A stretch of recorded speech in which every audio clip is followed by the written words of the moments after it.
صل على سيدنا ومولانا محمد وعلى آله وصحبه أجمعين. بڑی الصلاة والسلام عليك يا رسول الله. الصلاة والسلام عليك يا حبيب الله. الصلاة والسلام عليك يا نبي الله وعلى آلك وصحبك يا خاتم النبيين. تمام تعریف و توصیف اللہ رب العزت کے لیے جو مالک ارض و سما اور مالک قوم و مکان ہے، جس کے حکم سے یہ کائنات معارض وجود میں آئی اور جس کے حکم سے یہ کائنات عالم کا نظام چل رہا ہے. تمام تعریف و توصیف اس پروردگار عالم کے لیے جس نے اپنے بندوں کو صبح و شام کا نور عطا فرمایا، لیل و نہار جیسی نعمتیں عطا فرمائی. سب تعریف ہے اس اللہ کے لیے جو گرمی اور سردی جیسا موسم عطا فرما کر اپنے بندوں کو پالتا ہے اور ان کی تربیت فرماتا ہے. اور درود و سلام اللہ کے اس محبوب پر جن کے صدقے میں اور آپ ہزاروں گناہوں کے باوجود بھی ان کی رحمت میں چھپے ہوئے ہیں. درود و سلام اللہ کے اس محبوب پر جن کی دعاؤں سے دنیا میں بھی اس امت کو رحمت مل رہی ہے اور حشر میں بھی ان کا سجدہ کرنا اس امت کے کام آئے گا. درود و سلام اللہ کے اس محبوب پر جن کی ادائیں بنانے سے دنیا بھی بہتر ہوتی ہے اور قیامت میں بھی رحمت نصیب ہوگی. اللہ کی حمد اور پیارے آقا کی ساتھ پر درود و سلام کا نذرانہ پیش کرنے کے بعد برادران اسلام، عموماً جب ذیقعدہ شریف کا مہینہ اختتام پذیر ہو رہا ہوتا ہے، ہماری مساجد اور ہماری محافل اور ہمارے دروس میں کہیں نہ کہیں حج کی باتوں کا آغاز ہو جاتا ہے. جناب ابراہیم علیہ السلام کی زندگی پر خوبصورت باتیں آقا کی امت تک پہنچانے کا سلسلہ شروع ہوتا ہے. تو اس نسبت سے آج کے جمعہ المبارک میں اور آپ یقیناً ایک ذہن لے کر بیٹھے ہوتے ہیں کہ حضرت ابراہیم علیہ السلام کا، آپ کے خاندان کا اور آپ کے انداز زندگی کا کوئی نہ کوئی تذکرہ ہوگا. لیکن میں آج معمول سے ہٹ کر گفتگو کرنا چاہ رہا ہوں. ہم اس عنوان پر اگلے انشاءاللہ جمعہ المبارک میں کچھ باتیں آپ کی خدمت میں عرض کریں گے. برادران اسلام، آج کے جمعہ المبارک میں عقیدہ ختم نبوت کے حوالے سے چند باتیں آپ دوستوں کی خدمت میں عرض کرنی ہیں، کیونکہ ملکی حالات جس سمت مڑ رہے ہیں، ان حالات میں ہمارے درمیان جو اسلام دشمن عناصر پائے جا رہے ہیں وہ کسی بھی صورت میں ہو، وہ کسی بھی رنگ میں ہو، وہ عقیدہ ختم نبوت پر مختلف قسم کے اعتراضات اور عقیدہ ختم نبوت پر بنے ہوئے قوانین پر اعتراضات کرنے لگے ہیں، جس سے ایک عام مسلمان کئی مرتبہ پریشان ہو جاتا ہے کہ جناب میں کیا کروں اور میں کس طرف جاؤں. جب ایک بندے کو کسی چیز کے بارے میں معلوم نہیں ہوتا تو ایک سادہ سا مسلمان وہ بھٹکنے لگتا ہے. اور ہماری قوم کا حال یہ ہے کہ ہم میں سے بڑی تعداد مسلمانوں کی جب کسی سے کوئی بات سنتی ہے تو وہ اس مسئلے پر اپنے علماء، اپنے مشائخ، اپنے اساتذہ سے بات کرنے کے بجائے مسئلے کا حل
تو 6 مہینے بعد ابھی ٹوٹی پھوٹی انگریزی ایسی بولیں گے جیسے وہاں کے محلے میں بچے بولتے. کسی بندے کا کسی دوسری لینگویج کا یوز کرنا کوئی بڑی بات نہیں ہے. حقیقت کیا ہوتی ہے کہ انسان سچ کتنا بول رہا ہے. کمال یہ ہے کہ انسان کسی چیز پر جب بات کر رہا ہے تو اس کی بات میں صداقت کتنی ہے. وہ اسلام پر بول رہا ہے یا اسلام کے نوادے میں اسلام کے خلاف بول رہا ہے. عقیدہ ختم نبوت ہمارے دین کی بنیاد ہے. ہمارا دین اس عقیدے پر قائم ہے.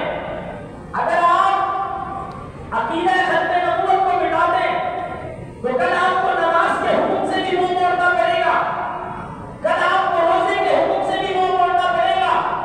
کل آپ کو حج کے حکم سے بھی منہ موڑنا پڑے گا. کل آپ کو روزے کے حکم سے بھی منہ موڑنا پڑے گا. اس لیے کہ یہ ساری باتیں جس نے بیان کی ہم اسے اللہ کا آخری نبی مانتے ہیں. اب جن کے بارے میں یہ کہہ دیا جائے وہ آخری نبی نہیں ہے تو پھر ان کی بات بھی حد آخر کوئی نہیں مانے گا. پھر ان کی کسی بات کو کوئی اہمیت بھی نہیں دے گا. تو اگر اسلام کی بقا ہم چاہتے ہیں تو برادران اسلام عقیدہ ختم نبوت کی حفاظت کرنی ہوگی. عقیدہ ختم نبوت پر میں آپ کے سامنے چند وہ آیات پیش کرتا ہوں جو اشارتاً حضور کی ختم نبوت کے بارے میں امت مسلمہ کو پیغام دے رہی ہیں. کیونکہ جمعۃ المبارک میں وقت بڑا مختصر ہوتا ہے تو میں کوشش کروں گا کہ کم از کم 3 آیات اور 3 حدیثیں آپ بزرگوں کو جوانوں کو سمجھانے کی سعادت حاصل کروں. وقت میں ساتھ دیا تو انشاءاللہ 2-4 باتیں زیادہ بھی ہو جائیں گی. اللہ تعالیٰ آسانیاں عطا فرمائے. قرآن مجید قرآن حمید کا پارہ نمبر 3 سورہ آل عمران اللہ تعالیٰ ارشاد فرماتا ہے وَإِذْ أَخَذَ رَبُّكَ مِن بَنِي آدَمَ وَإِذْ أَخَذَ اللَّهُ مِيثَاقَ النَّبِيِّينَ لَمَا آتَيْتُكُم مِّن كِتَابٍ وَحِكْمَةٍ. اللہ ارشاد فرماتا ہے اے حبیب علیہ الصلوۃ والسلام یاد کیجئے جب اللہ نے نبیوں سے ان کا عہد دیا کہ جب میں تم کو کتاب و حکمت دوں ثم جاءكم رسول مصدق لما معكم لتؤمنن به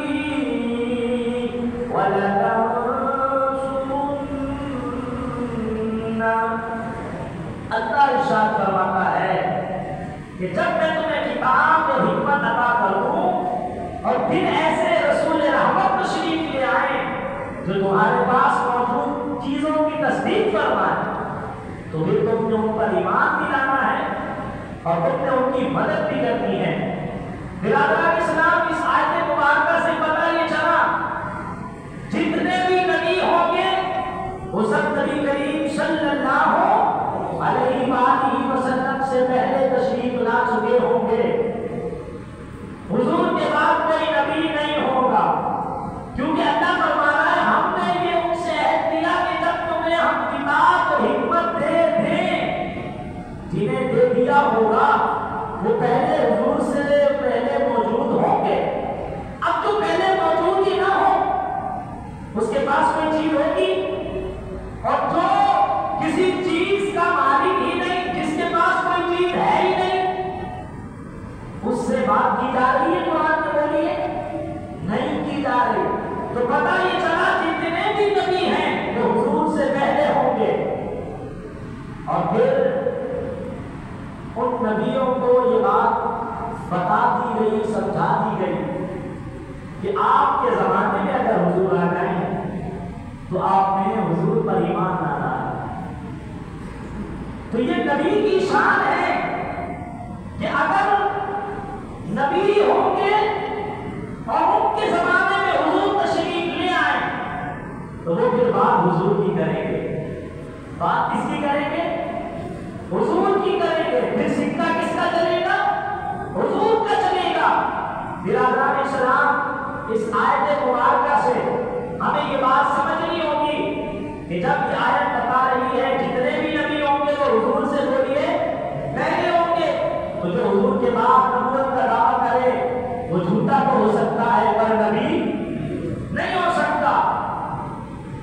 اب جو لوگ یہ کہتے ہیں مرزا قادیانی نبی ہیں، سیری نبی ہیں، گروزی نبی ہیں، تشریح نبی ہیں، غیر تشریح نبی ہیں، جو وہ بیعت کرتے ہیں ان سے یہ پوچھا جائے بھئی ہمارے قرآن میں یہ بات لکھی ہوئی ہے کہ اللہ نے وعدہ لیا نبیوں سے، کن سے کیا بولیے؟ نبیوں سے وعدہ لیا، میرا نبی آ جائے تو تم اس میں ایمان لاؤ گے، ان کی مدد کرو گے۔ تو نبی پاک علیہ السلام سے یہ بات کہی جا رہی ہے، اس بات میں تمہارے نبی کا ذکر کہاں ہے؟ اگر جس کو معاذ اللہ تم نبی مانتے ہو وہ ان میں شامل ہے تو دکھاؤ، اور اگر نہیں دکھا سکتے تو ہم تمہیں جھوٹا تو کہہ سکتے ہیں، پر تمہیں اور تمہارے بڑے کو کبھی نبی نہیں مان سکتے۔ آئیے قرآن مجید فرقان حمید کی دوسری آیت مبارکہ کی جانب چلتے ہیں۔ اللہ تعالیٰ نے قرآن مجید فرقان حمید کے مقام پر ارشاد فرمایا، یا ایھا الذین آمنوا اطیعوا اللہ واطیعوا الرسول واولی الامر منکم۔ سبحان اللہ، اللہ نے فرمایا اے ایمان والو اطاعت کرو اللہ کی، کس کی بولیے؟ اطاعت کو رسول کی، کس کی؟ رسول کی۔ تیسرے نمبر فرمایا اطاعت کرو ان کی جو تم میں حکومت والے ہوں۔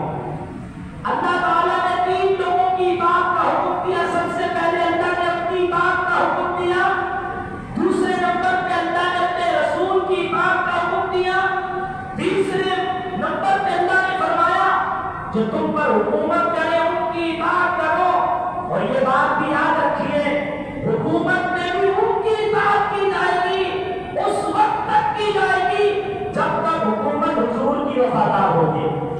جس نے حضور سے بے وفائی شروع کی وہ دنیا کا بڑے سے بڑا آدمی ہو، اس کی اطاعت کی اسلام میں اجازت نہیں ہے، وہ اطاعت کے قابل شریعت کے نزدیک نہیں ہوگا۔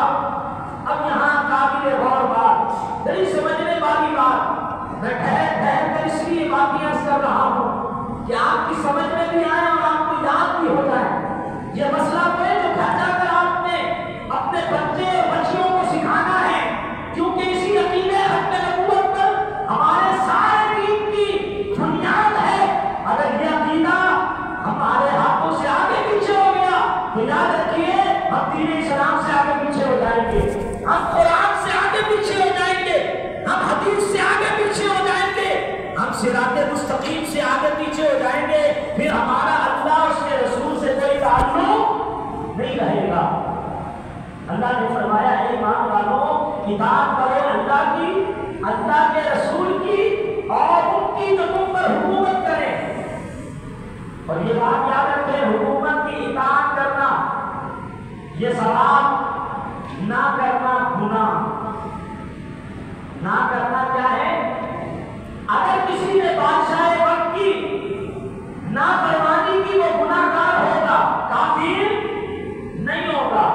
حکومت کی طرف سے کوئی آرڈر آ گیا بھائی فلاں دن چھٹی ہے، 4 لوگ بولتے ہم دکان بند نہیں کریں گے، جبکہ وہ دکان بند کر سکتے ہیں، وہاں کوئی مسئلہ نہ ہو، کسی قسم کی پریشانی بھی نہ ہو، روزگار کے معاملات میں کوئی مشکل بھی نہ ہو، تو اب اس کے لیے راضی کو ضروری ہے کہ وہ اس دن کیا کرے؟ دکان بند رکھے۔ اگر وہ بند نہیں کرتا تو وہ گناہ گار ہوگا، کافر نہیں ہوگا۔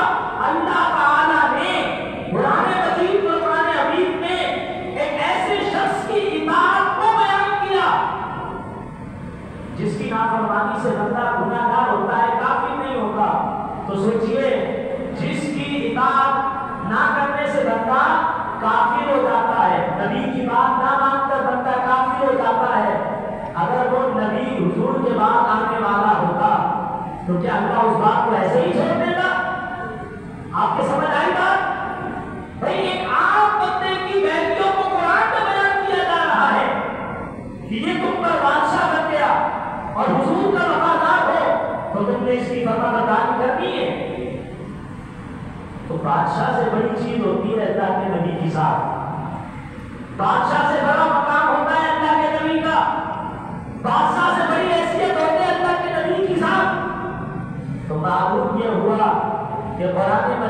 مقام حمید میں اللہ نے حضور کے زمانہ اقدس میں 3 لوگوں کی اطاعت کرنے کا حکم دیا. کیا فرمایا؟ اللہ کی اطاعت کرو، اللہ کے رسول کی اطاعت کرو، اور تیسری چیز بادشاہ وقت کی اطاعت کرو. یہ بھی کہا کہ کوئی نبی آئے تو اس کی بھی اطاعت کرو، کیونکہ اللہ نے حضور کے بعد کوئی دوسرا نبی بنایا ہی نہیں ہے. اللہ اکبر. برادران اسلام، میں اس عنوان پر آپ کو 2-3 حدیث سنا کر پھر اگلی آیت کی جانب چلنے کی کوشش کرتا ہوں. نبی پاک علیہ السلام نے جماعت صحابہ میں اس بات کو بیان فرمایا.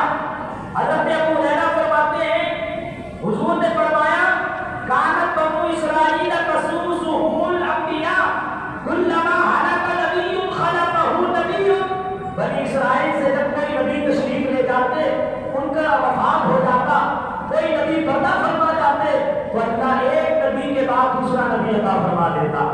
اللہ اکبر. دوستوں، بزرگوں، نوجوانوں، آئیے بارگاہ مصطفیٰ میں عرض کرتے سیدی یا رسول اللہ صلی اللہ علیہ وسلم، آقا آپ بھی تو کائنات عالم میں تشریف لائے، یا رسول اللہ مہربانی فرمائیے آپ بھی دنیا میں تشریف لائے. اللہ کا قرآن کہتا ہے کل نفس ذائقۃ الموت، ہر نفس کو موت کا ذائقہ چکھنا ہے. یا رسول اللہ موت آپ کے قدمان مبارک کو چومنے کے لیے آئے اور آپ عالم دنیا سے عالم قبر کا سفر کر جائیں. حضور پھر آپ کے بعد کیا ہوگا؟ لب مصطفیٰ کو جنبش ہوئی، رحمت کے پھول بکھرنے لگے. میرے قریب آقا علیہ الصلوۃ والسلام نے ارشاد فرمایا انہ لا نبی بعدی وسیکون خلفاء ویکثرون. فرمایا لوگوں، بنی اسرائیل میں جب کسی نبی کو دنیا سے جانا پڑتا، عالم دنیا سے عالم قبر کا سفر فرماتے، ان کے بعد نبی ہوتے. لیکن میں اگر دنیا سے چلا جاؤں تو یہ یاد رکھنا میرے بعد کوئی نبی نہیں آئے گا.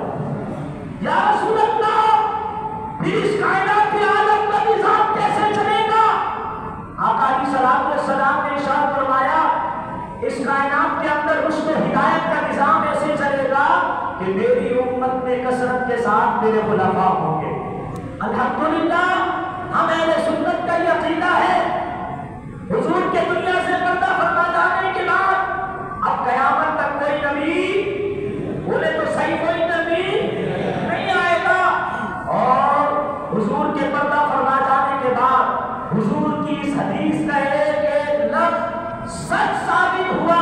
حضور کے بعد پہلے خلیفہ صدیق اکبر بنے، دوسرے خلیفہ فاروق اعظم بنے، تیسرے خلیفہ حضرت عثمان غنی بنے، اور چوتھا خلیفہ مولا علی مرتضیٰ شیر خدا بنے. اور پھر ان کے بعد 5ویں خلیفہ 6 مہینے کے لیے حضرت امام حسن رضی اللہ تعالیٰ عنہ بنے. اور پھر آپ نے 6 مہینے مکمل کرنے کے بعد خلافت سے دستبرداری کا اعلان فرما دیا. میرے آقا سے محبت کرنے والوں، میرے آقا سے پیار کرنے والوں، اس حدیث پاک میں آقا علیہ الصلوۃ والسلام نے جو بات بیان کی وہ سمجھنے والی ہے، قابل غور ہے. حضور علیہ الصلوۃ والسلام نے اپنے دنیا سے پردہ فرما جانے کے بعد خلفاء کے بارے میں خوشخبری دی. خلفاء نبی نہیں ہے، بولیے نبی. خلیفہ کا مقام نبی سے بڑا نہیں ہوتا. تو جب حضور علیہ الصلوۃ والسلام نے اپنے خلیفہ کا ذکر کر دیا، اور اگر کسی نبی نے آنا ہوتا تو آپ کیا بتاتے ہیں اس بارے میں کہ حضور نے اس کا ذکر چھپا دینا تھا؟ نہیں، حضور نے خلفاء کا ذکر کر دیا کیونکہ قیامت تک حضور کے خلفاء تو ہوں گے، اب کوئی نبی نہیں ہوگا. میرے آقا سے محبت کرنے والوں، ایک اور حدیث مبارکہ جس میں آقا علیہ الصلوۃ والسلام نے ان لوگوں کا ذکر کر دیا جن میں نبوت کی اہلیت تھی. کیا تھی؟ نبوت کی اہلیت تھی، قابلیت تھی. ان کا ذکر کیا لیکن ساتھ میں حضور نے ایک خصوصی پیغام بھی دیا کہ ایسے لوگ، ایسی شان والے لوگ نبوت کے منصب کے قابل ہیں، لیکن رب نے نبی مجھے آخری بنایا ہے تو اب ان کو بھی نبوت نہیں ملی، انہیں بھی اس منصب میں فائز نہیں کیا گیا۔ آپ کہیں گے حضرت صاحب ایسے کون سے لوگ ہیں اس امت میں تھے اور ان میں منصب نبوت کی اہلیت بھی تھی؟ اللہ اکبر دوستوں، بزرگوں، نوجوانوں، حضرت عقبہ بن عامر رضی اللہ تعالیٰ عنہ فرماتے ہیں قال رسول اللہ صلی اللہ علیہ وسلم لو کان نبی بعدی لکان عمر بن الخطاب، حضور نے فرمایا اگر میرے بعد کوئی نبی ہوتا تو عمر بن الخطاب ہوتے، فرمایا لا نبی بعدی،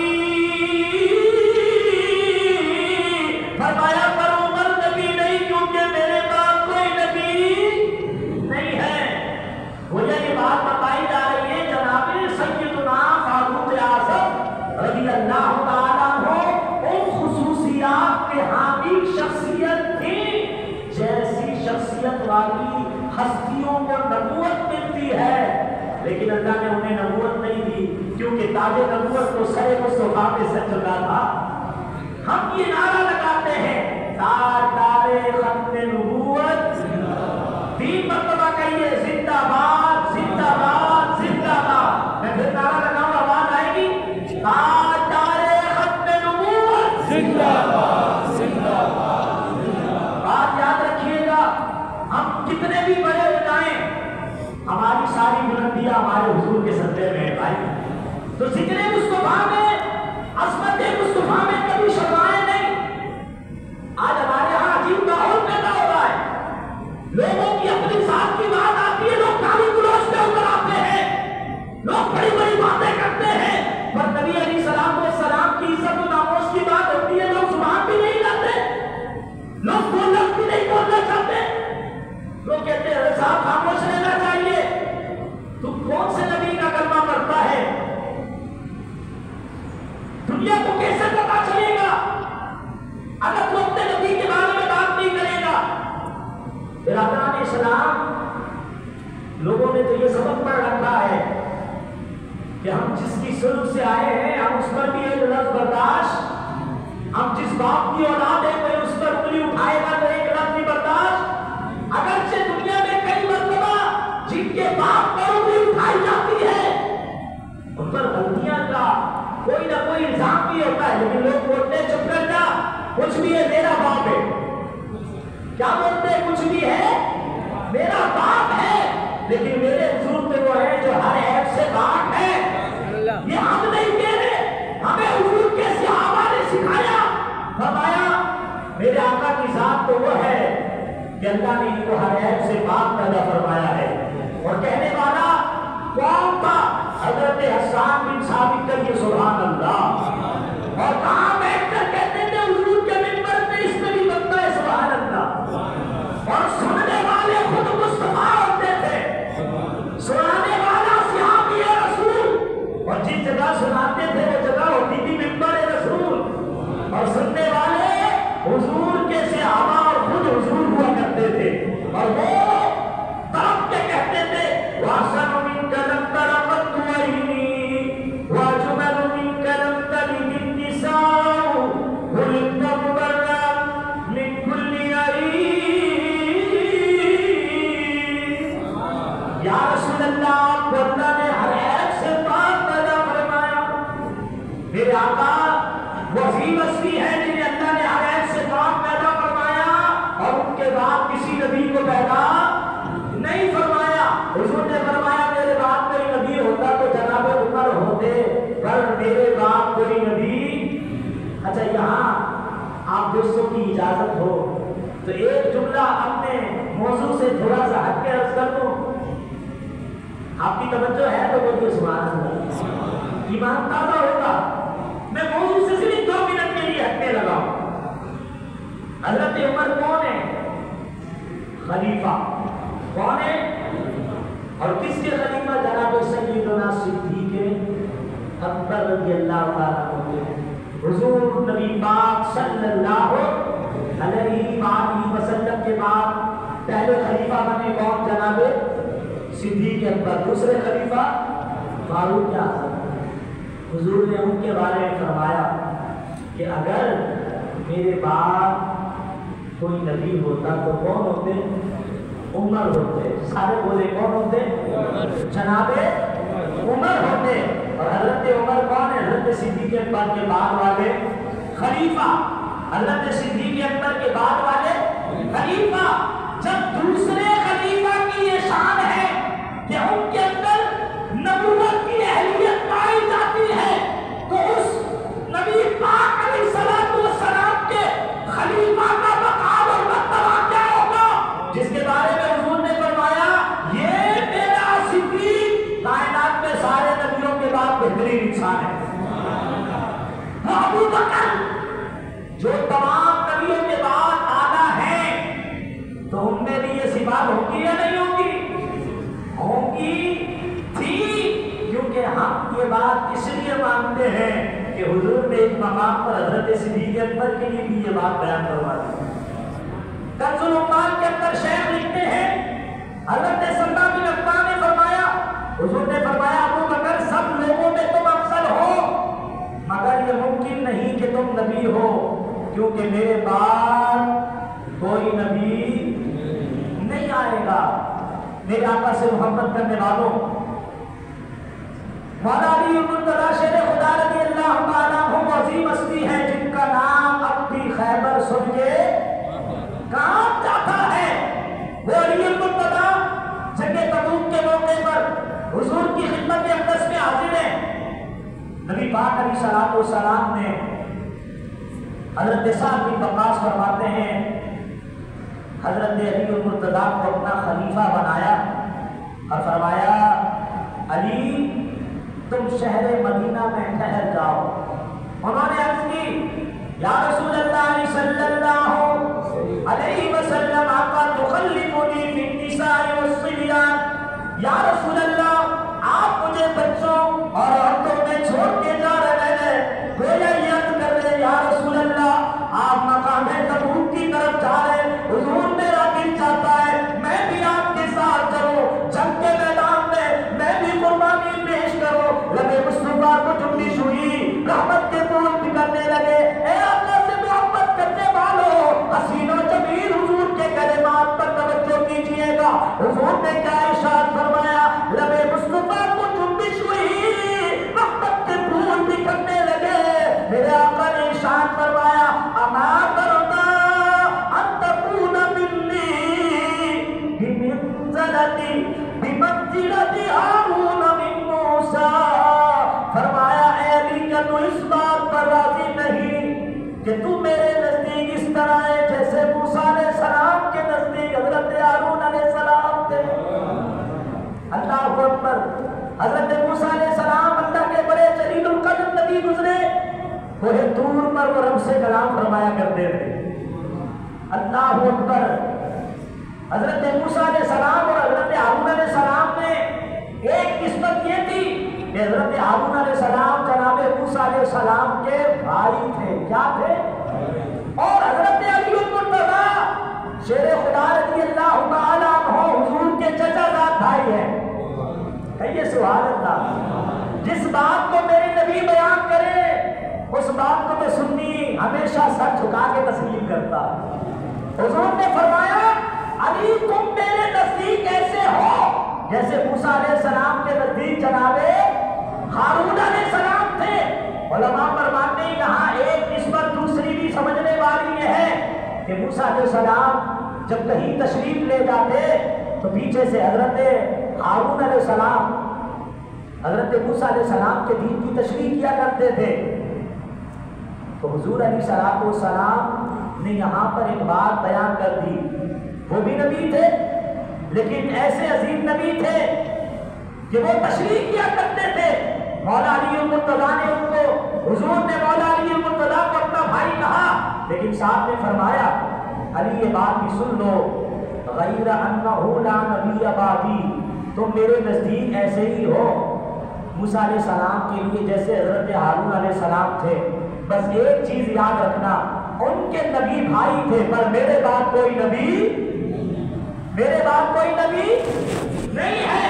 برادران اسلام، یہاں سمجھنے والی بات یہ ہے کہ ایسے عظیم مقام اور مرتبے والے صحابہ اگر نبی نہیں ہو سکے تو آج سے 100 سال پہلے کوئی شخص جو جہالت کا سر چشمہ ہو وہ کہے میں نبی ہوں تو اس کو امت نبی مان لے گی، اور جو جھوٹ بولنے کا عادی ہو اس کو لوگ اپنا نبی مان لیں گے؟ نہیں مانیں گے، کیونکہ حضرت صدیق اکبر جیسا صداقت کا پیکر نبی نہیں ہوتا تو جھوٹے کو ہم کیسے نبی مان لیں؟ اللہ اکبر۔ حدیث سنانے لگا ہو، جب مصطفیٰ کو جنبش ہوئی، رحمت کے نور بکھرنے لگے، حضور نے فرمایا سیکون فی امتی 30 کذاب ہم یزعمون انہ نبی فانا خاتم النبیین لا نبی بعدی۔ فرمایا قریب میرے بعد 30 جھوٹے ہوں گے۔ کتنے؟ سارے بولے کتنے؟ حضور نے تو پہلے ہی خبر دے دی۔ بھائی اگر ایسا ہوتا کہ حضور کے بعد بھی سچے نبی کا آنا ہوتا تو حضور فرماتے کچھ جھوٹے ہوتے اور کچھ سچے بھی ہوں گے، لیکن حضور نے فرمایا سارے کے سارے میرے بعد جھوٹے نبوت کے دعوے دار ہوں گے۔ ہم کیا قانون آتا ہو نبی، ہم سارے یہی سوچیں گے جناب ہم نبی ہیں۔ حضور نے فرمایا انا خاتم النبیین لا نبی بعدی، فرمایا میں آخری نبی ہوں، میرے بعد کوئی دوسرا نبی۔ اب نبوت کے جھوٹے دعوے دار تو پیدا ہوں گے۔ اب تک 22 لوگ نبوت کا جھوٹا دعویٰ کر چکے ہیں۔ 22واں نمبر پر جناب یہ جو ہمارے دور میں خباثت کا پرندہ پیدا ہوا، مرزا قادیانی، کیا نام؟ احمد نہ کہا کریں اس کو، سیدھا نام اس کا لیا کریں، مرزا قادیانی۔ کیا بولیں گے اس کو؟ مرزا قادیانی، ادیان کا رہنے والا۔ اس نے اتنے جھوٹ بولے کیونکہ حضور نے فرمایا وہ جھوٹے ہوں گے۔ اب ذرا میں آپ کو اس کی جھوٹی باتوں کے بارے میں 2-3 باتیں بتاتا ہوں، وقت کہہ رہا امام صاحب جلدی سے بات مکمل کریں تو آپ توجہ سے سنیں گے انشاءاللہ۔ اس نے جو جھوٹ بولے اس میں سے پہلا جھوٹ یہ تھا کہ میں نے حضور کی اطاعت اتنی کی کہ میں جسم مصطفیٰ ہو گیا ہوں ماشاءاللہ۔ اگر ایسا ہوتا تو سب سے زیادہ حضور کی اطاعت و فرما برداری کرنے والے صحابہ اور اہل بیت تھے، وہ اطاعت مصطفیٰ کر کے کبھی اس منصب پہ نہیں پہنچے، تو یہ 1400 سال بعد پیدا ہونے والا شیطان اس منصب پہ پہنچ سکتا ہے بھائی؟ اور دوسری اس نے جو جھوٹی بات کی، کہا کہ اللہ نے قادیان میں سچا نبی بھیجا ہے، لیکن سچ یہ ہے کہ اللہ نے اپنا آخری اور سچا نبی قریش میں بھیجا ہے۔ حضور قریشی ہیں، قریش میں پیدا ہوئے۔ اب قادیانی ایک سوال کرتے ہیں تو سن لیں اور اس کا جواب بھی یاد رکھیں۔ ارادہ علیہ السلام کو کہتے ہیں کہ اگر آپ کہتے ہیں حضور کے بعد کوئی نبی نہیں آ سکتا تو پھر آپ حضرت عیسیٰ علیہ السلام کا انتظار کیوں کر رہے ہیں؟ تو اس سوال کا جواب یاد رکھیے اور اپنے بچوں کو سکھائیے۔ حضرت عیسیٰ علیہ السلام حضور کی آمد سے پہلے تشریف لائے اور آسمان دنیا پر اٹھا لیے گئے ہیں، تو حضور کے بعد نئے نبی بن کر تشریف نہیں لائیں گے۔ وہ حضور سے بولے تو صحیح، حضور سے پہلے تشریف لا چکے ہیں، اور وہ حضور علیہ السلام کا مبارک ذکر اپنی قوم میں فرما چکے ہیں۔ اب ان کے آنے سے حضور کی ختم نبوت میں کوئی فرق؟ اب آپ کہیں حضرت صاحب کیسے فرق نہیں پڑے گا؟ حضرات گرامی توجہ کیجیے، معراج کی رات حضور علیہ السلام سرزمین مکہ سے بیت المقدس شریف ملک شام کی جانب چلے۔ میرے آقا فرماتے جب میں وہاں پر حاضر ہوا، جناب آدم علیہ السلام سے لے کر جناب عیسیٰ علیہ السلام تک سارے نبی جسموں کے ساتھ موجود تھے، اور وہ نماز پڑھنے والے مقتدی تھے، میں ان کا امام تھا۔ سارے نبی معراج کی رات بیت المقدس شریف میں تشریف لائے، لیکن ان کے آنے سے حضور کی ختم نبوت پہ کوئی فرق نہیں پڑا۔ تو جناب عیسیٰ علیہ السلام بھی تشریف لائیں گے تو حضور کی ختم نبوت پہ کوئی فرق نہیں پڑے گا۔ اور یہ بات بھی یاد رکھیے، جب حضرت عیسیٰ علیہ السلام تشریف لائیں گے تو دنیا میں دین محمدی کی خدمت فرمائیں گے۔ تاجدار ختم نبوت، تاجدار ختم نبوت، آگے بھی اٹھائیے، حضور کی محبت کا جواب دیجیے، تاجدار ختم نبوت۔ میرے حضور آخری نبی ہم کوئی نبی؟ آپ کہیں گے حضرت صاحب چلے آپ نے 2 آیات بھی سنا دی، 3-4 حدیث بھی سنا دی، اس بات کو تو ہم مانتے بھی آپ کیوں سنا رہے ہیں؟ برادران اسلام کے بعد اس لیے عرض کر رہا ہوں کہ ختم نبوت پر جب حملہ ہوگا اور ان کے لوگ جب تک ختم نہیں ہوں گے تب تک مسلمانوں کا امتحان رہے گا، مسلمان آزمائش میں رہیں گے۔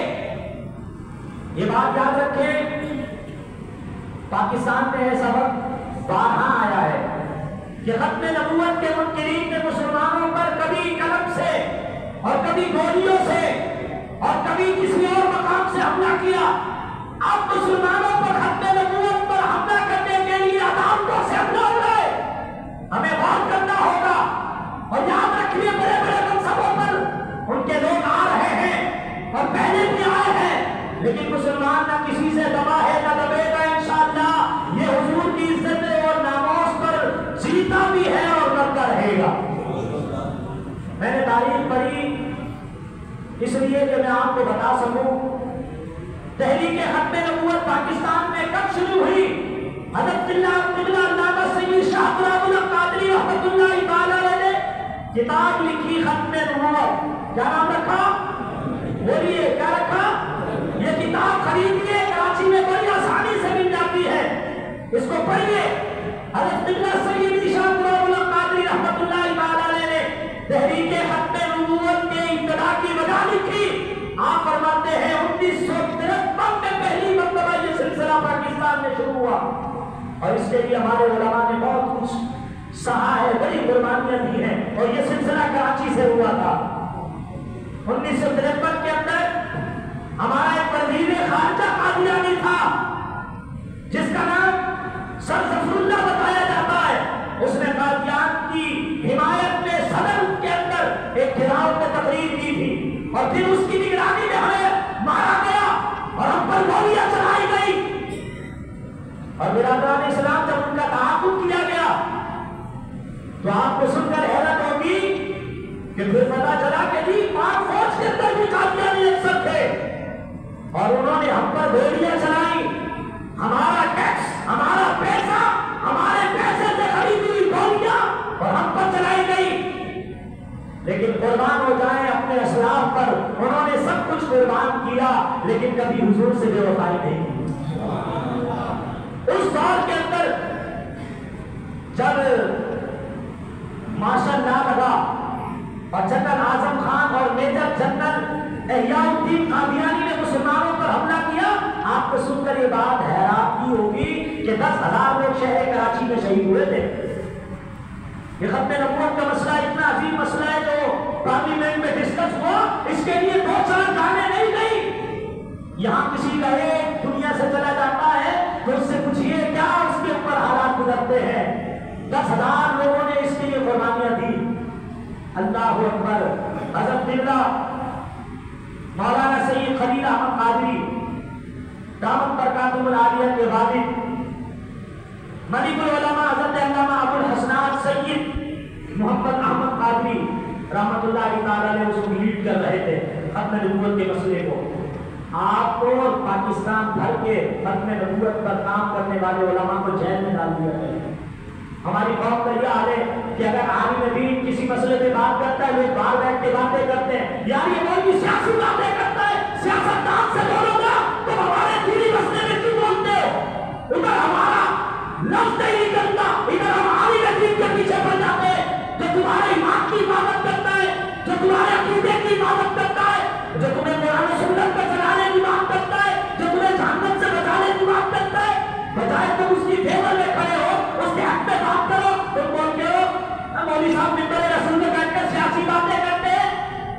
تو شکر بنا تجھے کوئی تیرا عقیدہ بتا رہا ہے۔ تم ظالموں کے منہ میں ہاتھ ڈال کے ان کی